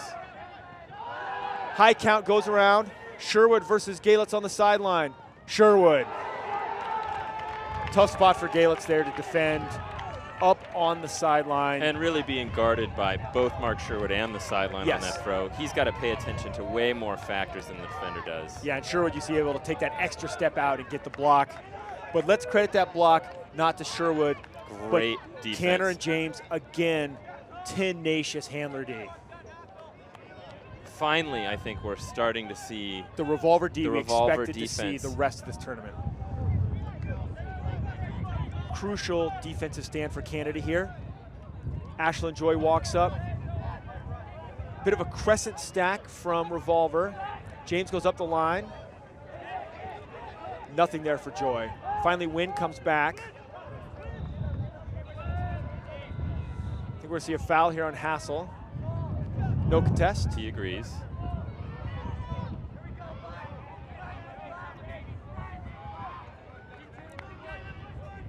Wynn flanked by James and Joy. Levy, Sherwood, Canner in the stack. Lefty to Joy. Sherwood going out. Galich, Sherwood. Can Sherwood get there? Oh, goodness. He will! In stride, unbelievable. 15, USA, Canada, 11. Mark Sherwood, that looked like a turnover when it came off of Ashlyn Joy's hand, and he catches it standing up. I mean, amazing breakaway speed. Unbelievable. I mean, that's Ashlyn Joy, though. The move to set that up was just an ankle breaker. Yeah. Sitting on the dump side, on the open side as a dump. Yeah. And he leans to the dump side and gone. just is wide open going up the line. Sherwood and Galitz are even when that disc is released. Oof. And right there, Sherwood There's reaches the down and breakaway. hits the nitro. He's quite fast. Team USA at 15, Canada 11. Does Canada have a chance at this point? Well, they haven't been angry. they have not been angry. They and have I not think been angry. This is a moment of definition. We were teasing them on the bus earlier that if they got in trouble, maybe they'd Skype in Andrew Lugsden to yell at them. And There's some teasing there, but it's but not like characteristically, necessarily. like that's what they need is they need to stop here and get that anger and that emotion back. And it's emotion, really. Because I think this game it reads as emotionally- anger, Yes, but it's emotion. and emotionally this game has turned into Revolver's game. That focused intensity is what the USA wants to be about. And the anger is what Furious George wants to be about, what Team Canada wants to be about. Menzies looks off Hassel. Sanka. Menzies. Underhill. Pottinger drops it. And I think there's, Something happening in the stack here. A foul was called. and it's going back. I think Sanka called a foul on Travis on contact in the stack before the Pottinger drop. And Oscar just dodges a bullet there. He's having a tough game. He's having a tough game after a really pretty brilliant start. Yeah. But it does come back to Underhill. There's a lot of discussion, but going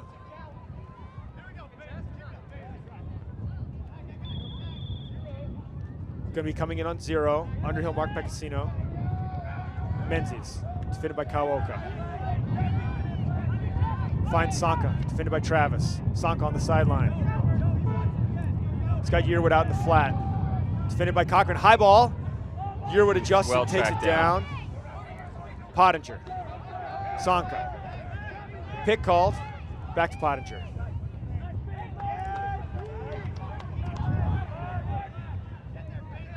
Nice motion, nice reset motion from the Canadians, but they're not getting those big yardage gainers. Taylor's starting to do a much nicer job on Hassel to contain the Canadian offense. Sorelia, Pottinger throws it right to Chapman. Third forehand turnover for Pottinger. Taylor with a chance to go put USA up 5. Finds Casino. Taylor across the field on the give and go. Kawoka. Bayless.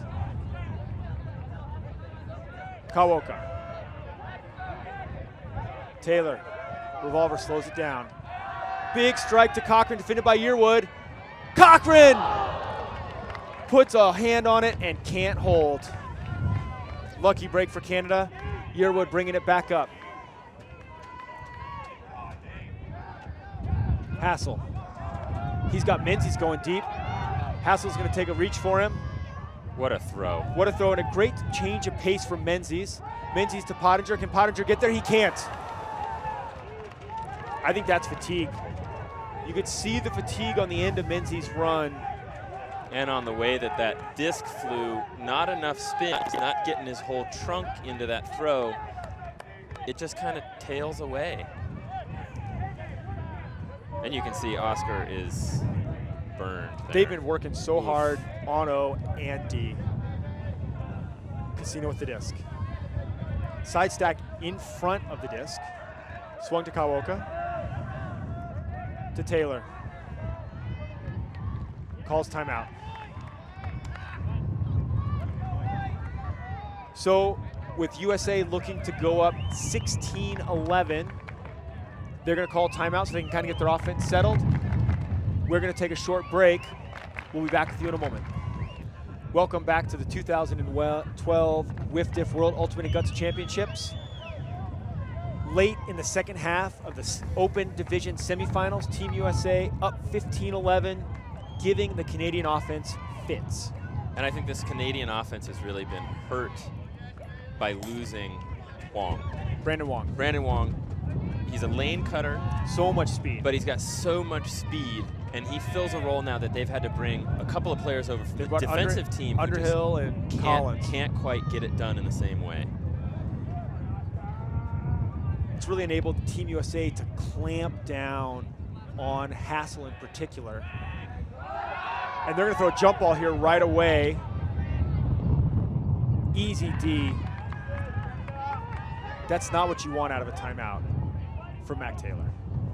Especially not for Mac Taylor. I think he does bring that poise. He should bring that poise. But that's the second jump ball he's thrown this game.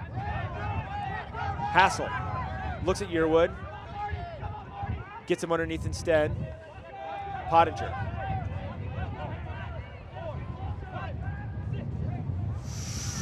Too far for Menzies.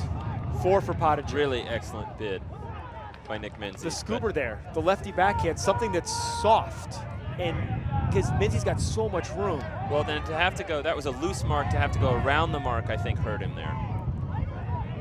Cochran.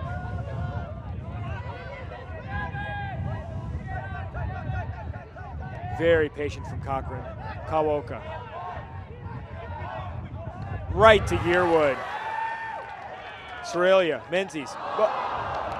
Fatigue really setting in as these teams. Really for both teams. And Menzies just drops the hammer on Kawoka trying to find Taylor.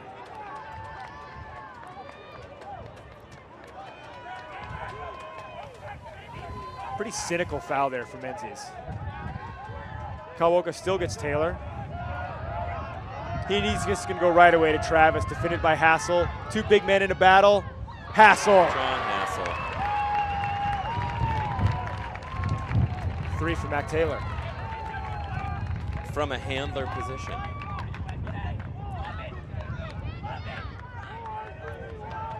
Here we see great defense. Yeah. John Hassel, again, big long strides, times his jump. Travis gives him the window in.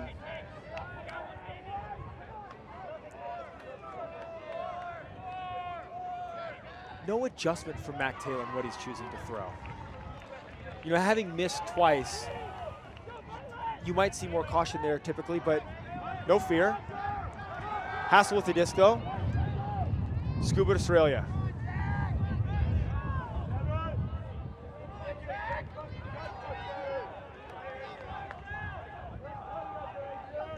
Then you can just see on the stoppage there, both of these teams are so tired. A lot of hands on knees.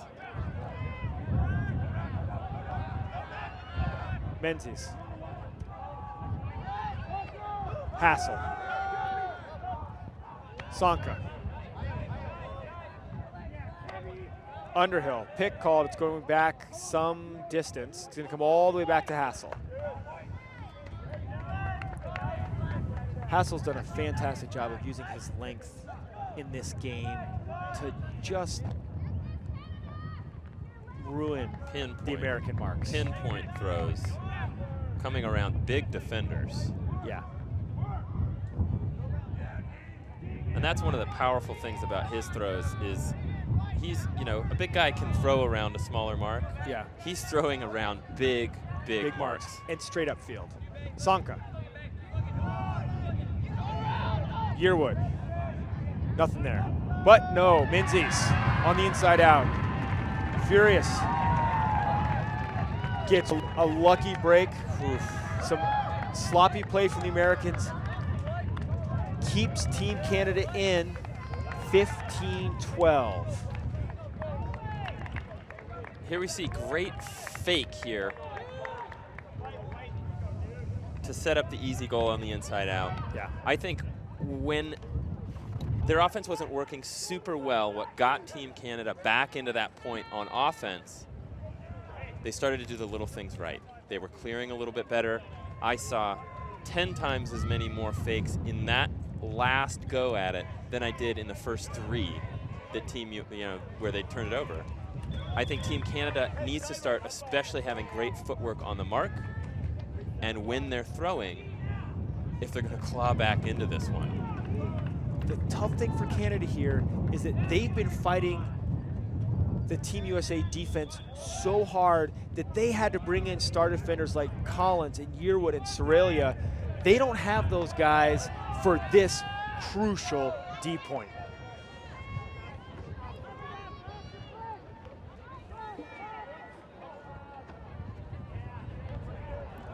Great pull. Junk from Canada, and a great choice with a bit of a secondary lineup from them. And right away, a sloppy turnover against the Junk, just too casual. Team USA was ready to come down, business as usual, boom, boom, boom, big lane cutters, Huck going up. And they, I think, just caught him by surprise. Canada caught him by surprise on that. And they threw it to the grass. Vasiliev on the goal line.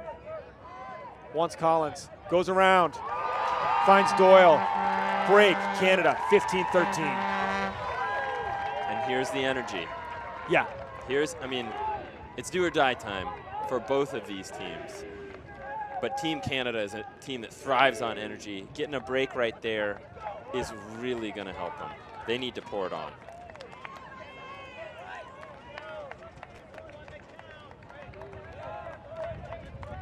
Almost all of the Team USA offensive players just turn and take 70. And they're walking slow. I think that them walking slowly back to the line is just an indication of how cool they're going to take this point. Yeah. Canada throws a little bit of a stunt, which allows them to rest their studs for a point. Yes. Which is a big win for Canada. And they're resting him again. Yearwood is still not in. Sorelia is still not in. We see Hibbert come back on, though. Collins is on.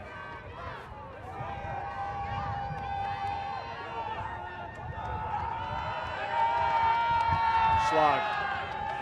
Anderson. Watson against the Junk. Scuba to Cahill. Cahill. No, still in it. It's a diamond. It's a diamond. Bears on in the middle of the diamond. Watson. Wiseman's wide open on the sideline. Watson finds him.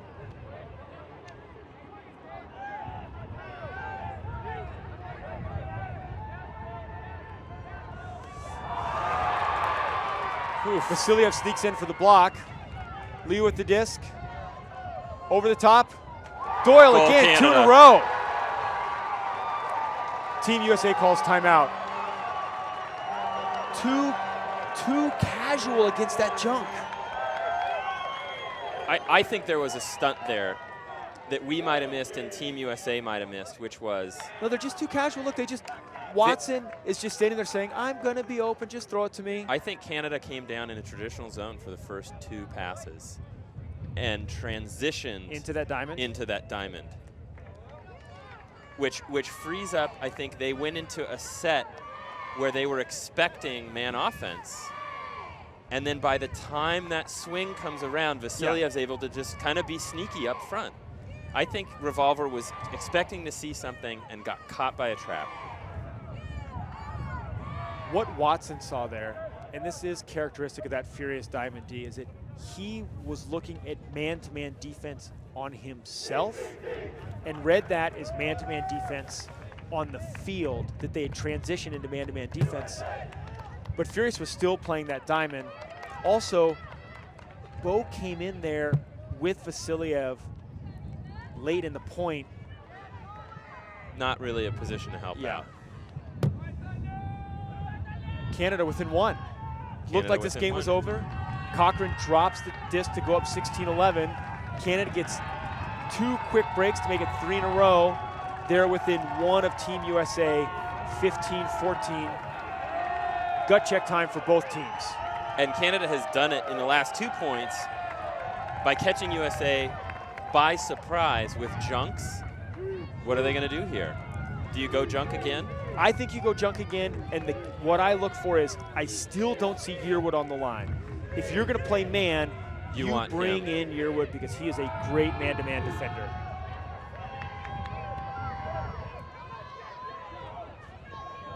Cahill. Same junk. Perhaps a bit of a 1-3-3. It is junk. It's not the same junk. I think it's the junk we saw 2 points ago. Watson. Wants to go over, looks at the scuba, goes inside to Wiseman. Schlag. Cahill. Watson. Kittredge. Watson. So patient from the Americans. No stoppage on the travel. Cahill. Wiseman. Schlag.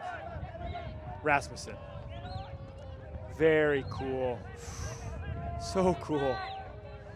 Collapses on Rasmussen. That was a nice break from Schlag to Rasmussen. I'd like to see him get a little bit more there. Watson. Getting the disc back behind the cup. Kittredge. Wiseman. Looks off Simon. No urgency. Total confidence from the Americans that they can possess the disc. I think we're going to see man here. Vasilyev does finally check down to cover Watson. We're in man. Cahill. Let's see if the Americans can pick up the tempo and run out of the transition. Watson calls for the jump ball. There's a pick.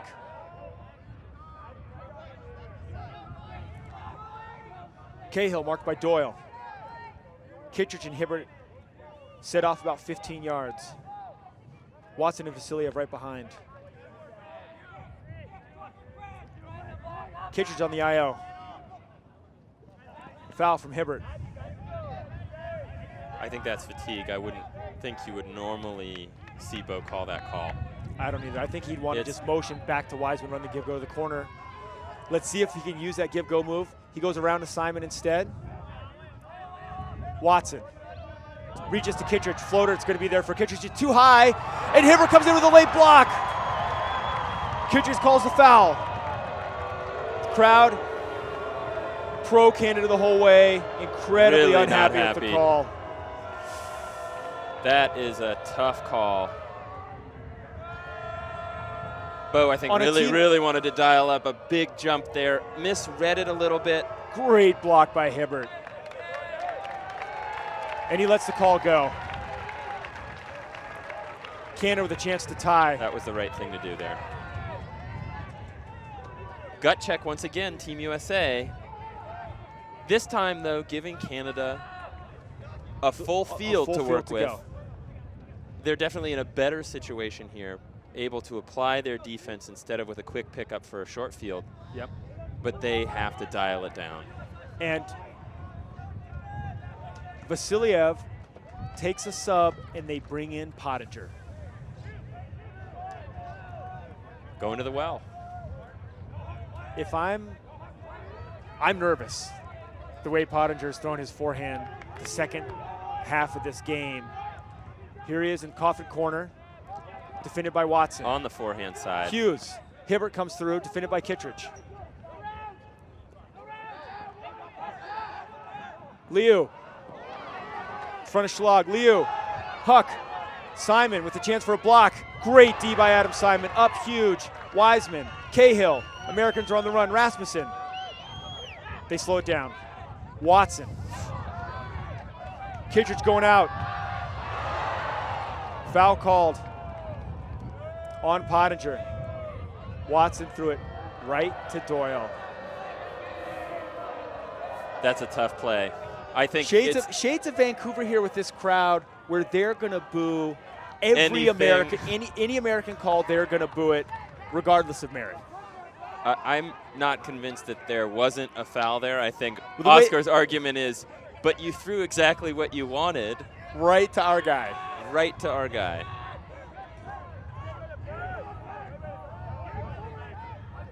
Kittredge.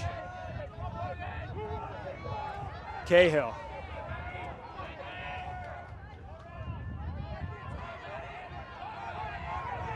Dump to Kittredge. Simon. Kittredge. Patience. And he's forehand huck to Cahill, defended by Bearzan. Cahill! Kittredge! An incredibly gutsy forehand huck from Bo Kittredge to Robbie Cahill. It was almost as if every American player on the field stopped running except for Robbie Cahill. And just knowing that even though it's Kittredge with the disc and his forehand's not the greatest, that's going to be the choice. And he drops it right in over the 6'5" Bearzan. I think Bearzan not expecting the throw. Well, if you look back and you see Kittredge back there with the mark on, you think you're safe. Well, and he did good to catch up to Robbie Cahill, but and was only not close enough to make a play. I just don't think he saw the disc soon enough to know where he should be lining up. The much taller defender in that situation ought to come down with that. I think he had an opportunity. Maybe Robbie Cahill just didn't look at it till the last minute. Yeah. Didn't cue him. So after some back and forth between the American O squad and the Canadian D squad, both these teams are back on rhythm with starting O and D lines. Canner with the pull for the Americans. For the Canadians, Menzies, Savage, Pottinger, Brown, Hassel, Sanka filling in for the injured Wong, Lindquist. Brown defended by Levy.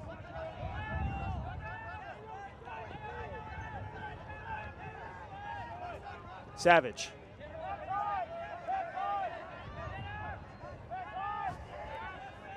Menzies, Canadians deep in their own end zone. Savage. Goes to Sanka. Cochran in pursuit. Cochran. I think we're going to see a foul call there from Cochran on the push-off. Pro-Canada crowd not happy. Sanka just sends it back. Take a look at it here as the players set up. Yeah. I'm not sure Cochran read that well. I'm not sure he comes away with it. Sure. And or that push in the back set him off balance so much that. But I mean. But that was clearly a push in the back. Yeah. Savage.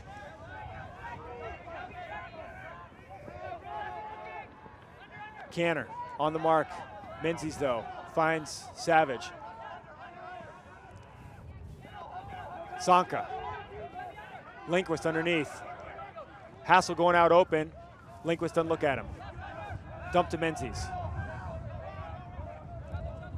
Travel disc immediately back in play. Pottinger on the under. Point block by Sherwood. Lindquist though still able to get it. Hassel on the short ball. 16-15. Sherwood was celebrating the block that he had just gotten on Oscar. as the goal was thrown. Catching it. Yeah. Great block. Look at him. He is excited. Heads up in play this by humid Link. air, disc just going to sit. And then the two Easy Toronto goal. teammates. I love the move from Hassel to win himself the 1-foot pass.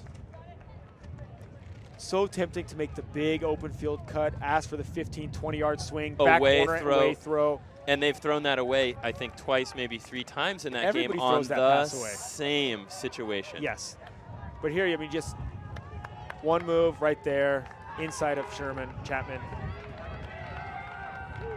Canada within 1.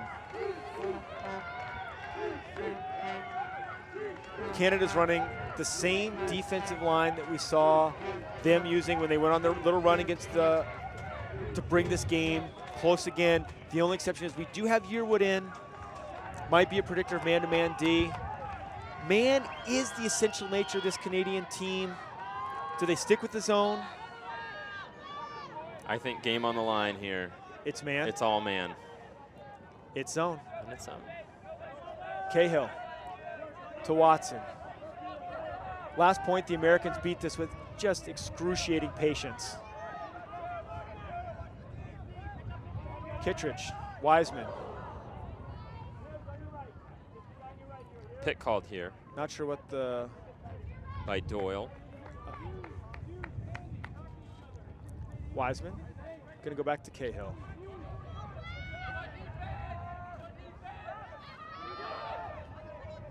Simon. 2 hammers here for the Americans to chew most of their yards. Cahill. Canadians still in the 2-3-2. Kittredge. I think we've seen it. Still in the 2-3-2. Wiseman. We're going to see man up front. Simon. Wiseman. Lots of success going over the top this point. Cahill. Cahill looks, but Hibbert's too big back there. He doesn't want to test him. Cahill. Again over to Watson. 4 overs for the Americans this point. Cahill. Foul by Yearwood. Robbie's going to call it and take a look.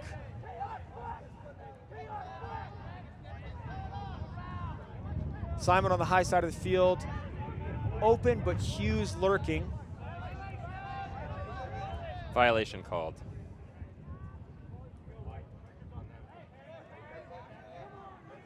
Safety valve Bo Kittredge about 20 yards off disc on the strong side.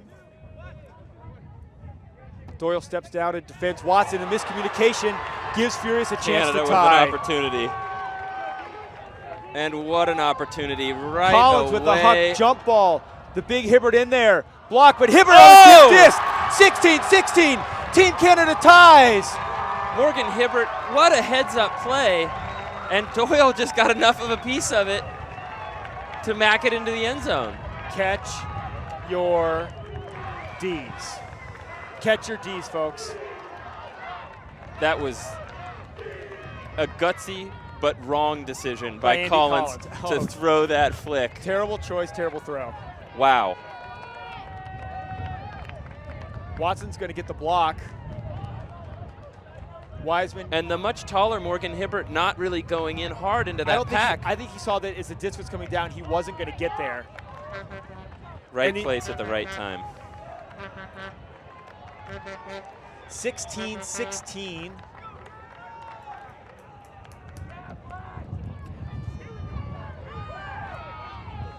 No word on the cap yet, folks.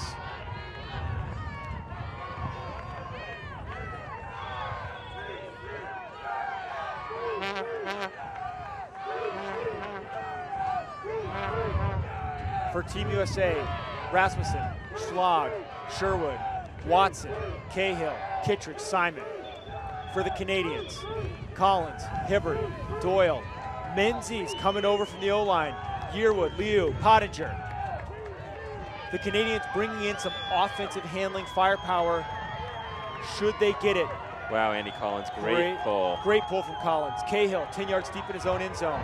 Again, the zone from the Canadians. And there is so much energy down here. Crowd noise really the picking crowd. up. Kittredge, Simon, Cahill, Sherwood. Nobody stretching for the Americans. Simon, Sherwood's going to call foul. I think Colin's going to call travel. It's going to come back to Sherwood. The Americans bringing Sherwood in On O. I think to stiffen their resolve defensively if they turn the disc. Patience again. Simon. Kittredge. Schlag. Nice footwork on the sideline. Cahill. Kittredge. Cahill. Kittredge. Watson. Collins had a shot there but chose not to take it. Ticky-tack foul call, Bart Watson. I think just didn't like what he saw. No. He got bailed out for sure, but Team USA has been playing through those with consistency for most of this game. And he's going to have Kittredge underneath here. Nope, he's got Sherwood over the top. Should he choose the Scuba? But instead he goes back to Schlag. Rasmussen. Crowd's quieted a little. The resolver poised, taking a little wind out. Kittredge finds Simon on the sideline. USA 25 yards out. The D ratchets down. Nice give and go by Kittredge. 15 yards out. And they're in man. Simon. Cahill defended by Liu. Mismatch for Cahill. Kittredge isolated by Yearwood. Great D by Yearwood. Around to Sherwood. Disc flops. Sherwood, nice catch. Cahill. Kittredge. No give and go from Cahill.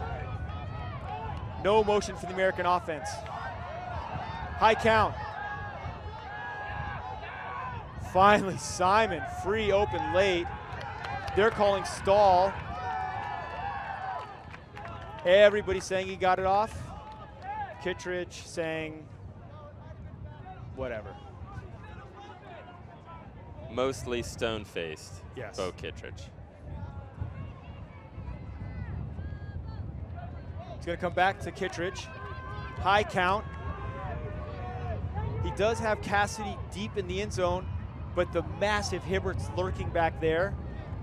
All the other revolver players are within about 5 yards of the disc. We're going to be stalling 9 here on the contested stall.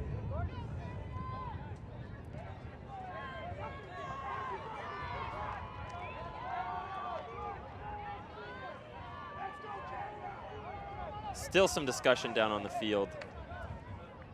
I think discussion about what the count should come in on a contested stall. Yeah.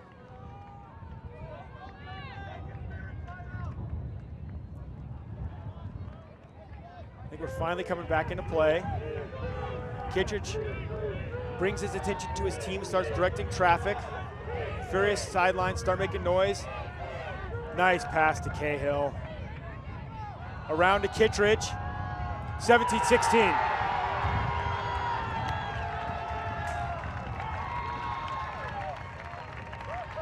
That's game, and that's folks. game. Unbelievable ending. After Team USA works it up so patiently, a lot of argument about a stall on the sideline.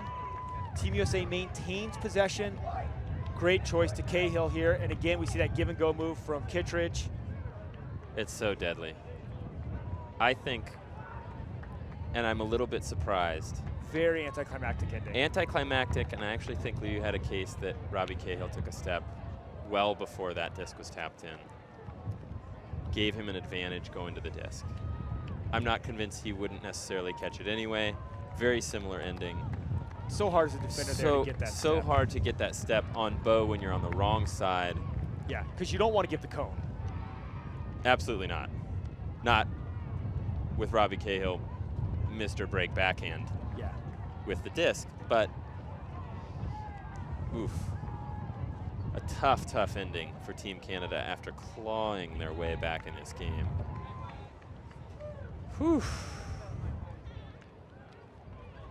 So, in terms of poise from the Americans, they look incredibly poised until they do something unclutch.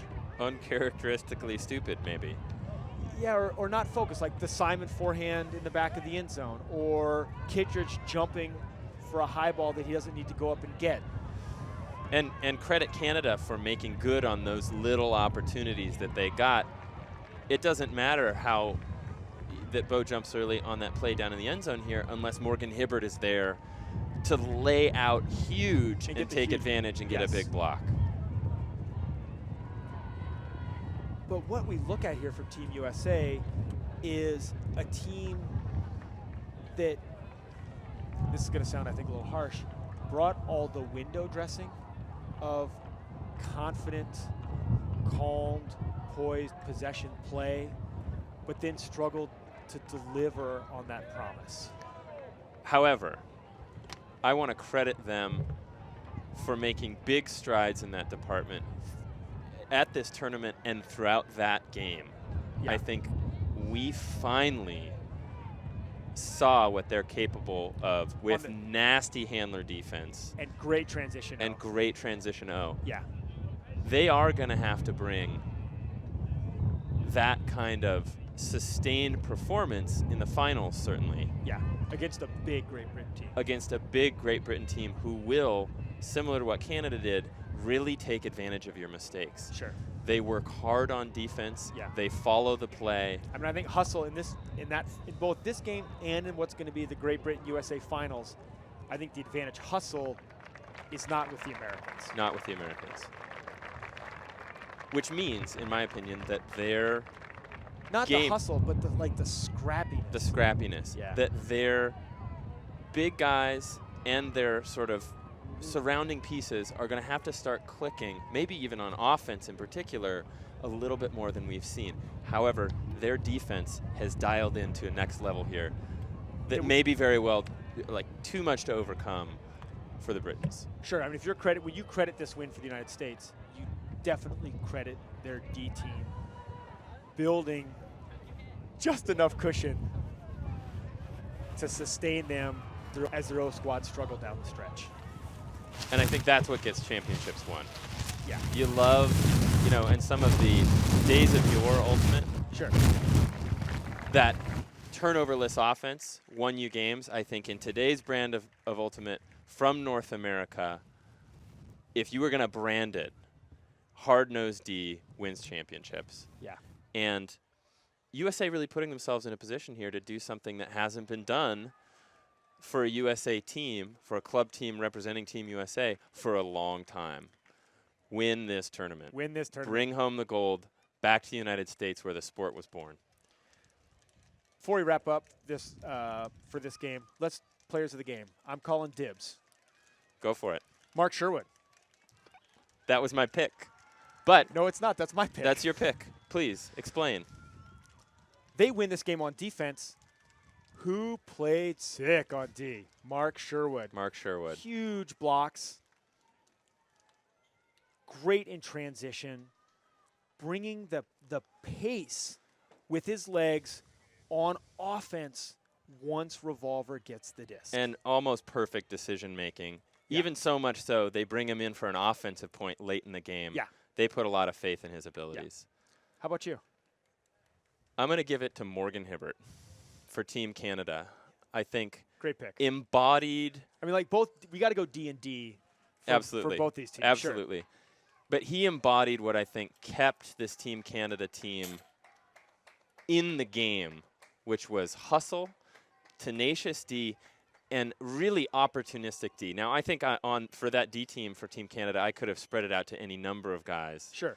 But the same way we could have picked somebody other than Sherwood, although Sherwood really stood out. But Morgan Hibbert really was there when he needed to be there, made some plays, and was one of those guys that did a lot of work in this game against Bo Kittredge, one of the premier athletes in the sport. When he wasn't on Kittredge, he was on Cahill. Right. I mean, that guy did a lot of work, and they were within a hair's breadth of a victory here against Team USA. That's my player of the game. Okay. So what we've got is 2 double game point victories. Great Britain over Sweden, 15-14. Team USA over Canada, 17-16, is going to set up USA Great Britain tomorrow. We're going to take a break this round. We will be back in the afternoon with 2 finals, the Women's Masters and the Open Masters. For everyone here at Next Gen Ultimate, I'm Lou. And I'm Chase. It's been great spending time with you.